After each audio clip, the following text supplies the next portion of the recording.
tudo bem? Que Deus abençoe a tua casa, a tua família, em nome de Jesus Cristo de Nazaré. Eu me chamo Dessan e você está no canal Meu Alvo é Cristo. Seja bem-vindo para mais um dia de estudo da Palavra do Senhor Jesus.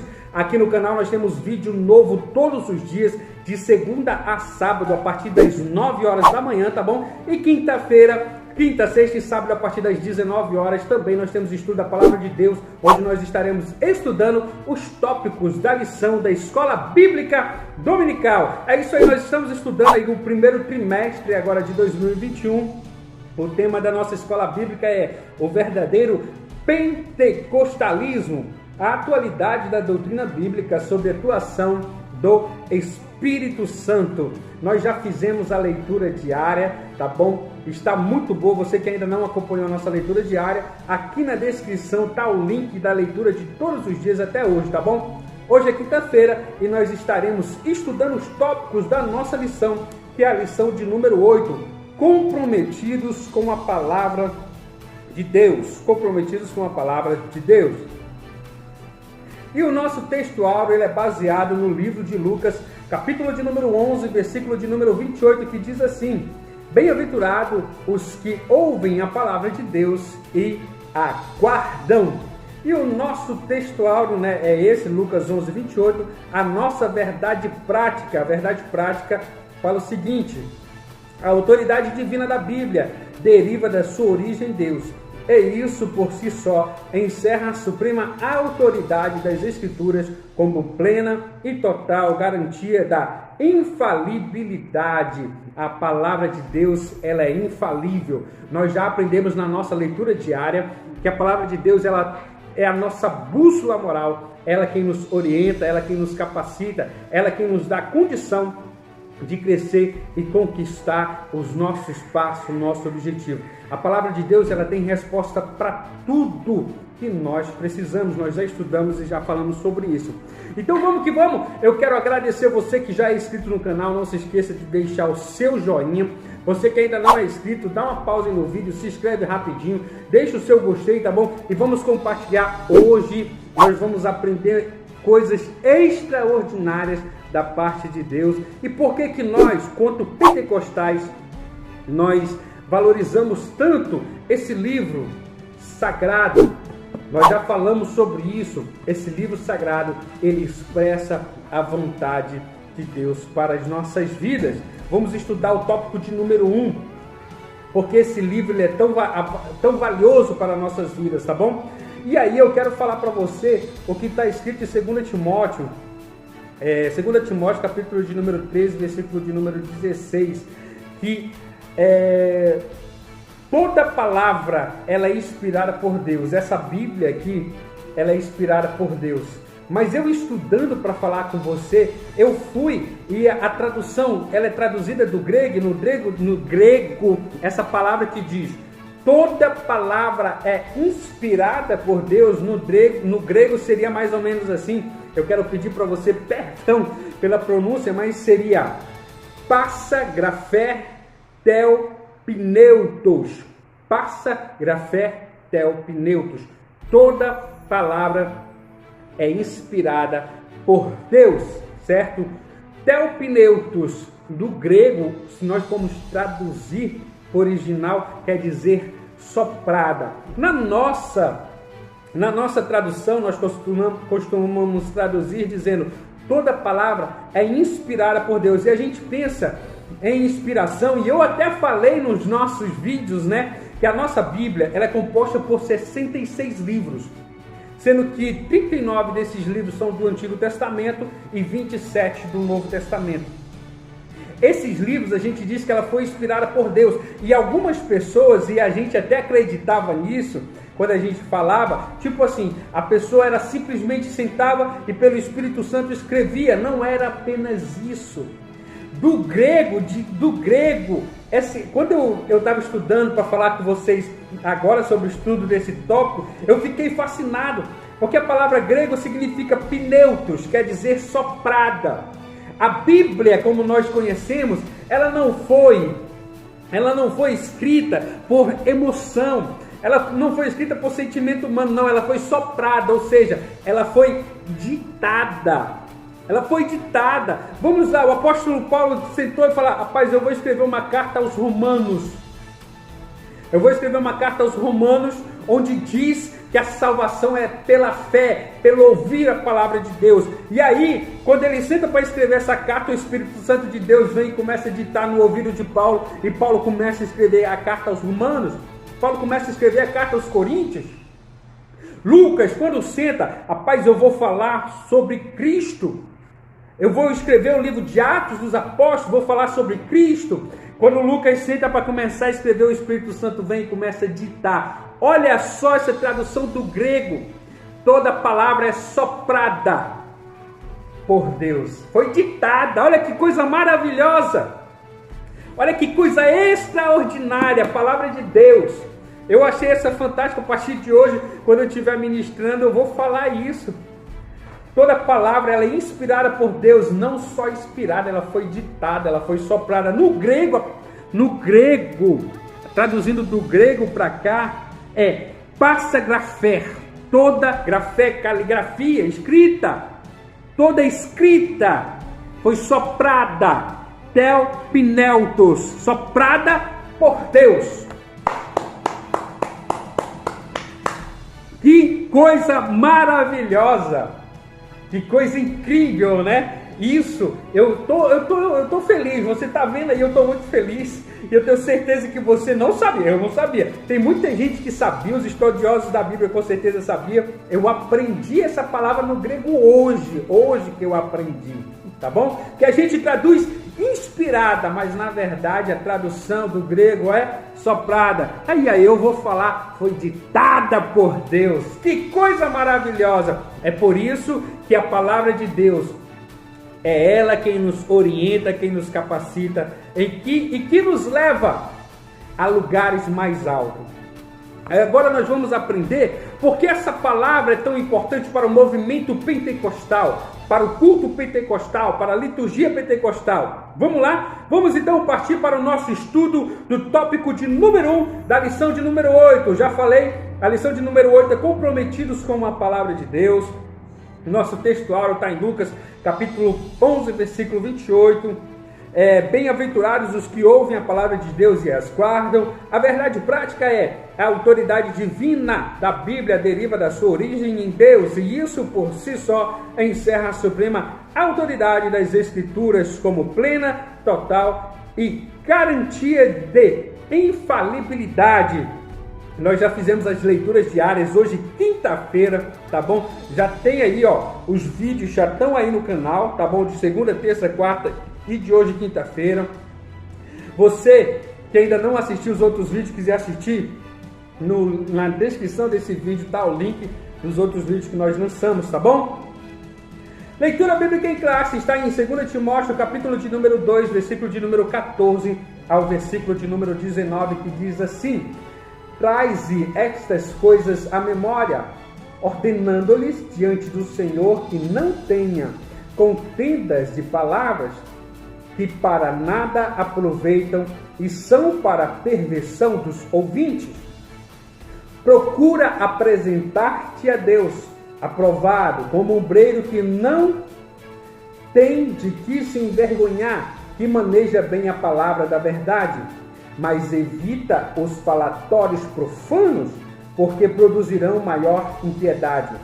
E a palavra desse roerá como gangrena, entre os quais são Himeneu e Fileto, os quais se desviaram da verdade, dizendo que a ressurreição era já feita, e perverteram a fé de alguns.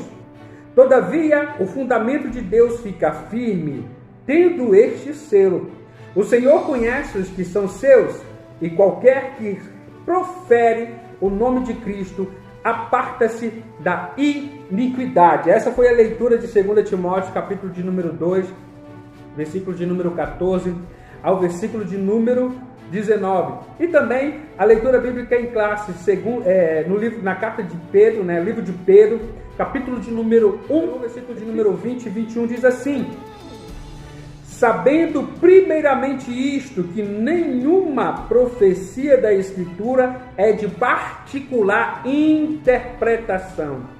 Essa que é importante. sabendo primeiramente isto, que nenhuma profecia da Escritura é de particular interpretação, porque a profecia nunca foi produzida por vontade de homem algum, mas os homens santos de Deus falaram inspirado pelo Espírito Santo. Amém?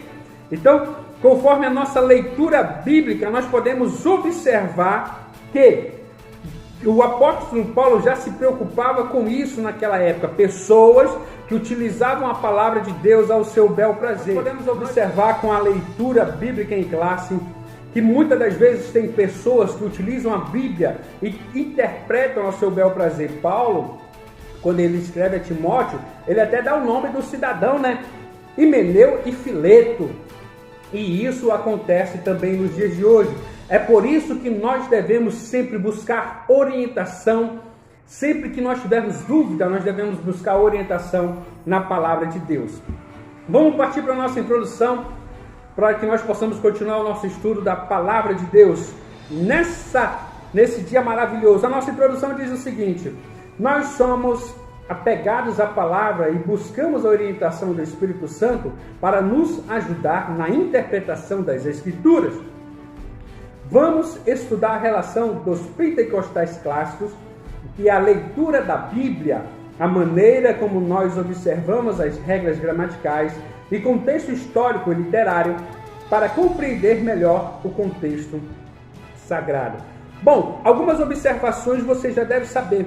A Bíblia ela é dividida em duas partes, Novo e Velho Testamento. Ela é um conjunto de 66 livros, sendo que 39 desses livros estão no Antigo Testamento, onde esse Antigo Testamento ele pode ser muito bem dividido pelo Pentateuco, pelos livros históricos, pelos livros poéticos, pelos livros proféticos. O Novo Testamento ele contém 27 livros, onde nós temos as cartas paulinas, as epístolas de Paulo, onde nós temos os evangelhos, onde nós temos também livros proféticos como Apocalipse, se encontra no Novo Testamento. Essas informações você tem. E agora nós vamos começar a discernir por que é tão importante esse livro, esse conjunto de 66 livros é tão importante para nós pentecostais. Onde foi que surgiu? Onde foi que surgiu a ideia dessa junção desses 66 livros? Vamos falar um pouquinho de história, beleza? Tópico de número 1, a autoridade da Bíblia. Só herdamos dos reformadores do século nós herdamos dos reformadores do século XVI o conhecido sola scriptura, somente as Escrituras, um dos 5 pilares da Reforma Protestante. O que é sola Escritura? Cada um dos 5 solai representa a chave de cada doutrina central dos reformadores, como Lutero, Zwinglio, entre outros. O brado de sola Escritura significa que a Bíblia é a única regra de fé e prática para a vida cristã. E é por meio dela que podemos conhecer a Deus e entender a sua vontade. Os católicos romanos têm a Bíblia e a tradição. As testemunhas de Jeová têm a tradução do Novo Mundo e mais uma revista, a Sentinela. Os mormons têm a Bíblia e mais o livro de Mormon e outras publicações como fonte de autoridade espiritual. Esse termo sola scriptura, amados, ele é um termo em latim que foi utilizado para definir uma dos símbolos, das simbologias da Reforma Protestante. Você com certeza já deve ter ouvido falar na sua escola. A Reforma Protestante ela anda lado a lado com o Renascimento. Graças a um, o outro aconteceu. Vocês estão entendendo?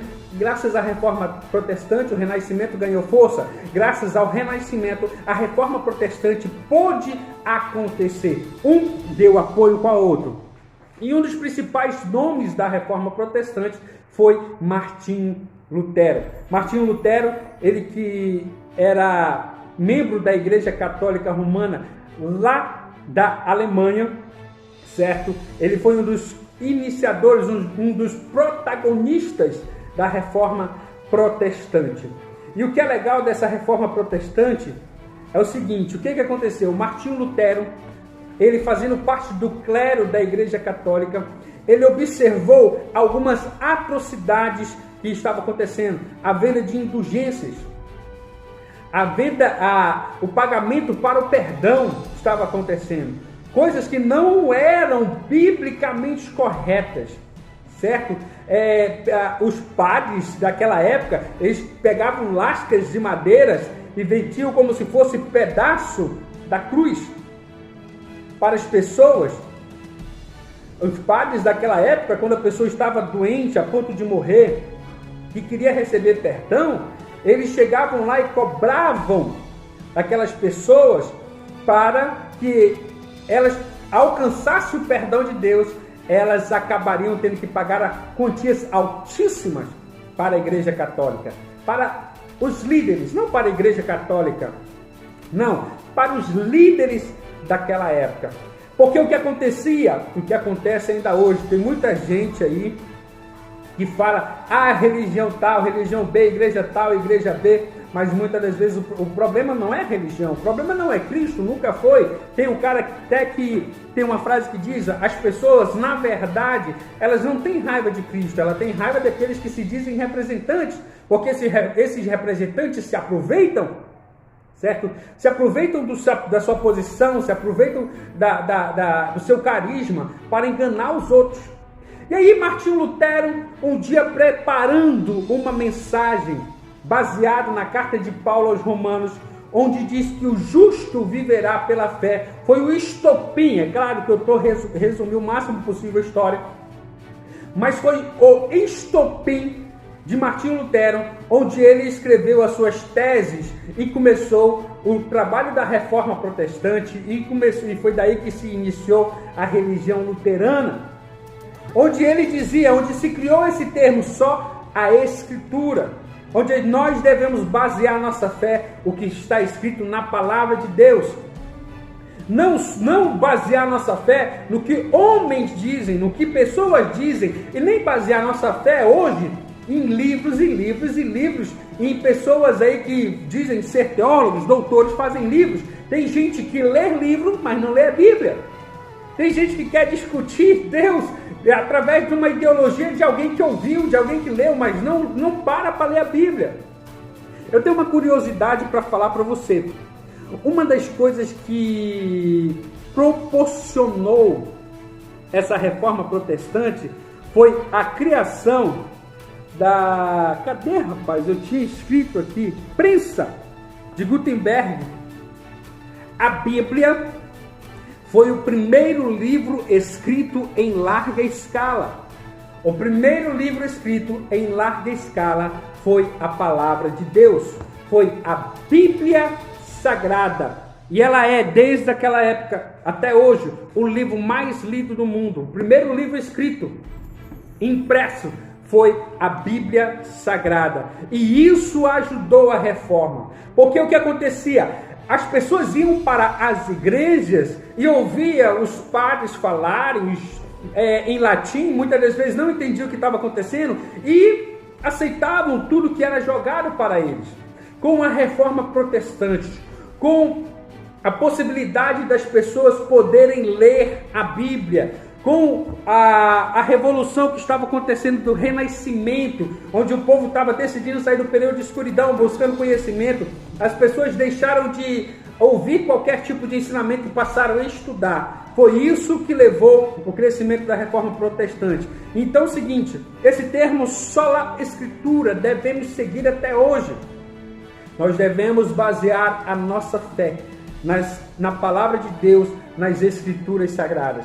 É muito bom quando nós vemos um homem ou uma mulher usado pelo Senhor Jesus trazer revelações do Espírito Santo através da Bíblia. É ótimo, mas se você na sua casa não para ler a palavra de Deus, então você está perdendo o seu tempo. Nós devemos basear a nossa fé nesse livro. Como eu disse, do grego é paxa, grafé, telpneutos.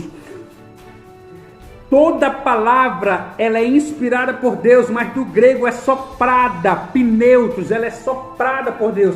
Essa palavra, ela foi soprada, ela foi ditada por Deus. Então, que nós possamos ter a nossa vida baseada no estudo e na aplicação desta palavra.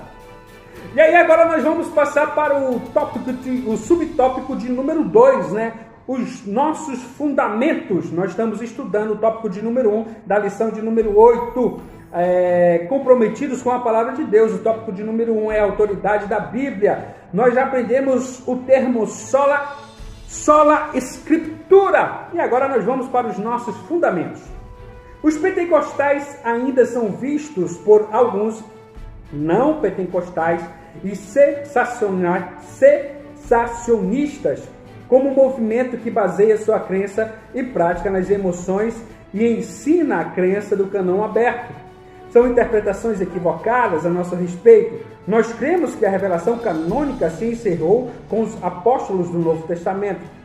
A nossa fonte de autoridade é unicamente a Bíblia, como forma e declaração de fé das Assembleias de Deus. A Bíblia é a nossa única regra de fé e prática. Não necessitamos de uma nova revelação extraordinária ou pretensamente canônica. Esse é o nosso fundamento. Quando se fala dessa questão do cânon judeu, do cânon hebraico, nós estamos falando dos livros, né, sagrados que Jesus Cristo utilizava. Isaías, Jeremias, Daniel. Jesus Cristo utilizou em algumas frases trechos do livro de Isaías, certo? O livro de Salmos, o livro dos profetas, o Pentateuco. Esse é o cânon sagrado. A nossa fé não é baseada apenas no cânon sagrado. A nossa fé ela é baseada na Bíblia Sagrada. O que significa isso, Senhor de São? O que significa isso? Que nós acreditamos que Jesus escolheu um povo para ser o seu representante na terra, que é o povo judeu. E aí, esse povo teve a sua história até o momento do nascimento de Cristo. A partir do nascimento de Cristo, começa a se contar o período que Deus entregou para a humanidade, que é o período da salvação. Nós acreditamos na Bíblia como um todo, não apenas em uma pequena parte. Nós acreditamos que a Bíblia irá se cumprir com o arrebatamento da igreja. A Bíblia ela irá se cumprir com o arrebatamento da igreja, o julgamento de todos os povos e com o reino de Cristo eterno na terra. É isso que nós acreditamos. Nós acreditamos na Bíblia como um todo. Jesus como nosso único e suficiente Salvador. Beleza? E aí, para o vídeo não ficar muito longo, bora partir logo para o subtópico de número 3, que é: não somos deístas. O que é isso? Vamos lá. Deísmo é a doutrina que afirma a existência de Deus, escute bem, mas que ele está muito longe de nós e não se envolve com os assuntos humanos. É como o relojoeiro que dá corda a um relógio e esquece-se dele. Nós somos teístas. Isto é, cremos que Deus não está longe de cada um de nós. Ele está interessado no ser humano. O fechamento do cânon sagrado não significa que Deus abandonou suas criaturas e o seu povo. Nós cremos que Deus continua a se comunicar com o seu povo por meio dos dons espirituais. Entretanto, essa revelação não se reveste de autoridade canônica para a igreja. Deus se comunica conosco pela leitura da sua palavra, pelos dons espirituais, sonhos, visões e até pelas coisas simples do dia a dia. Então, aí a nossa afirmação de fé também afirma o seguinte, que nós temos um Deus presente em nossa vida. E essa afirmação nós conseguimos encontrar na Bíblia Sagrada. Quando Cristo ele sobe aos céus, que os seus discípulos estão olhando nas nuvens, ele fala, quando ele está subindo aos céus, que ele está preparando, ele pega e fala: olha, eu estou indo para o Pai, mas eu vou deixar para vocês um Consolador, que é o Espírito Santo. Como diz, nós não somos uma religião deísta, que acredita em Deus, mas um Deus distante, um Deus que está longe, que não se preocupa com o seu povo. Pelo contrário, nós acreditamos em um Deus presente, em um Deus que se preocupa com o seu povo. Ele se preocupa tanto que ele ditou a sua palavra, a sua vontade para as nossas vidas. Essa Bíblia, a Bíblia Sagrada, embora ela tenha sido escrita por homens, ela foi inspirada por Deus. Esses 66 livros não estão aqui por acaso, eles estão aqui para nos orientar, para nos dar orientações que nós necessitamos. Deus, ele nos ama tanto que ele não nos deixou abandonado. Ele se preocupou em deixar para nós a sua palavra ditada. Eu ouvi uma pessoa dizer que as letras da Bíblia exalam o hálito de Deus. Está vendo só? Porque ele ditou as palavras. Ele se preocupou em deixar a sua vontade escrita para nós. E não só isso, ele se preocupou em estar conosco através do seu Santo Espírito. O Espírito Santo de Deus se faz presente em nossas vidas. Que Deus abençoe a tua casa, que Deus abençoe a tua família. Esse foi o nosso estudo do primeiro tópico, a autoridade da Bíblia, tá bom? Da lição de número 8 desse primeiro trimestre de 2021. Eu me chamo Dessan, você está no canal Meu Alvo é Cristo. Deixe o seu joinha, compartilhe esse vídeo com mais pessoas. Que Deus abençoe a tua vida. Obrigado por tudo, fique na paz do Senhor.